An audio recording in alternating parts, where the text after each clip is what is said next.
lapang dada. Ini sesuatu yang berat, tetapi subhanallah ini penyebab pelebur dosa-dosa. Allah berfirman dalam surah Al-Imran ayat 133 sampai 134, A'udzu billahi minasyaitonir rajim, wasari'u ila magfiratin min rabbikum wa jannatin arduhas samawati wal ardu iddat lil muttaqin alladzina yunfikuna fis sarra'i wad dharra'i wal qadhimina al-ghaidha wal 'afina 'anil nas wallahu yuhibbul muhsinin.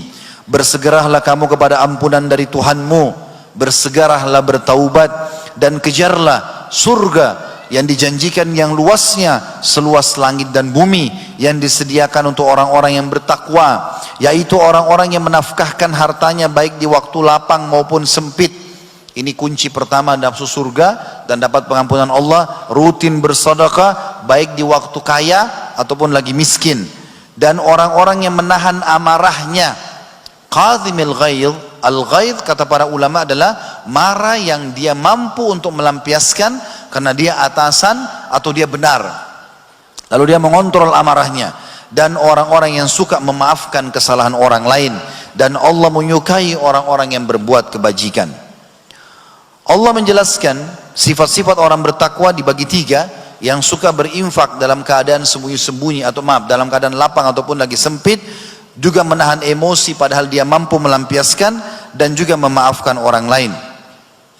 Ayat ini teman-teman sekalian memberikan gambaran kepada kita pelajaran penting. Rutinnya seseorang bersedekah setiap hari, kemudian juga dia bisa mengontrol emosinya.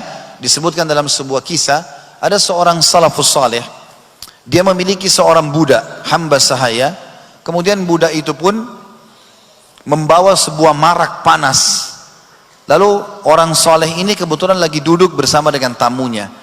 Tanpa disengaja, si budak ini rupanya kakinya kesentuh karpet, lalu tertumpahlah kuah panas tersebut di bajunya tuannya. Kita bisa bayangkan teman-teman bagaimana kalau kuah sangat panas tertumpah di paha kita dan sangat panas, bisa melepuh. Tapi si budak ini faham agama, dan juga tuannya ini faham agama. Maka budaknya tiba-tiba mengatakan, "Tuan, Allah telah berfirman dalam Al-Quran." Ya. Maka tiba-tiba tuannya mengatakan, "Bacakanlah." Maka dia pun mengatakan, ya, "Wal qadhiminal ghaidh," dan orang-orang yang bisa menahan marahnya pada saat dia sedang emosi. Maka tuannya mengatakan, "Saya sudah menahan marah saya." Lalu dia bilang, "Masih ada lanjutan ayat, Tuan. Wal 'afina 'anin nas," dan orang yang suka memaafkan orang lain. Maka tuannya mengatakan, "Saya sudah maafkan kamu." Lalu dia mengatakan, "Masih ada lanjutannya, Tuan. Wallahu yuhibbul muhsinin," dan Allah suka dengan orang-orang yang berbuat kebaikan. Maka dia mengatakan, "Pergilah, kau sudah saya bebaskan." Ya. Tapi di sini teman-teman sekalian kita bisa lihat bagaimana iman seseorang bisa mengontrol orang lain untuk memaafkan. Tentu teman-teman sekalian, memaafkan ini juga ada contoh yang lain yang turun kepada Abu Bakar radhiyallahu anhu.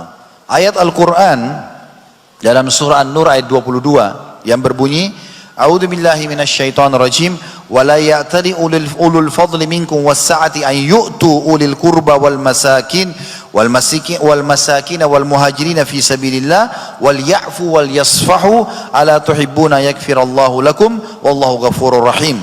Dan janganlah orang-orang yang mempunyai kelebihan dan kelapangan di antara kamu bersumpah bahwasanya mereka tidak akan memberi bantuan kepada kaum kerabatnya, orang-orang miskin dan orang-orang yang berhijrah pada jalan Allah, dan hendaklah mereka memaafkan dan berlapang dada apabila kamu tidak ingin bahwa Allah mengampuni, apakah kamu tidak ingin Allah mengampuni dosa-dosamu, dan Allah Maha Pengampun lagi Maha Penyayang. Kata para ulama, Ibnu Katsir menyebutkan ayat ini turun kepada Abu Bakar radhiyallahu anhu. Beliau memiliki seorang sepupu bernama Muslih bin Abi Muslih.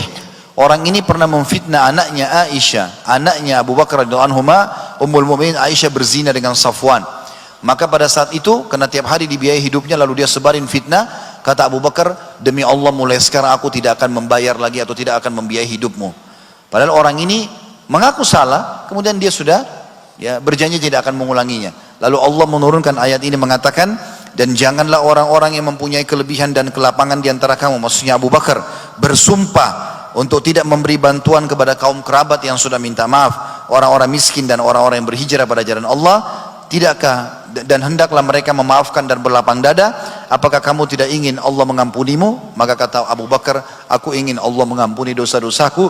Lalu beliau pun menebus sumpahnya dengan memberikan makan 10 orang miskin. Juga bagi suami-suami ya, yang hadir di sini dan juga ayah ya, secara khusus Allah turunkan ayat Al-Quran dalam surah At-Taghabun ayat 14. Allah berfirman, A'udzubillahi minasyaitonir rajim. Ya ayyuhalladzina amanu inna min azwajikum wa auladikum aduwwan lakum fahdharuhum wa in ta'fu wa tasfahu wa takfiru fa innallaha ghafurur rahim.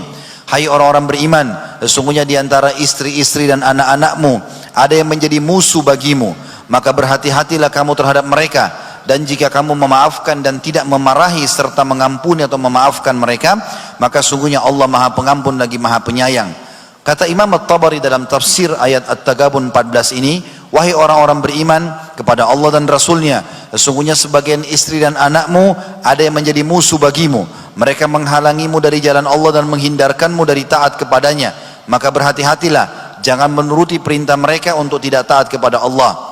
Diriwayatkan hadis ini turun kepada kaum yang ingin masuk Islam dan hijrah tapi dihalang-halangi oleh istri dan anak mereka. Sebagian juga ulama tafsir mengatakan yang dimaksud dengan ayat ini adalah ada di antara para istri dan anak, seringkali kalau si suami atau ayah ingin pergi sholat berjamaah di masjid, atau ingin bersedekah, atau ingin menjenguk orang sakit, atau membantu orang tuanya, maka mereka berusaha menghalang-halangi dalam ketaatan. Dalam ayat ini Allah memerintahkan untuk tidak mematuhi mereka dalam kemaksiatan itu, tetapi tetap memaafkan mereka. Jadi tidak terbawa dengan arus emosional, tapi menasihati dengan cara baik agar mereka sadar.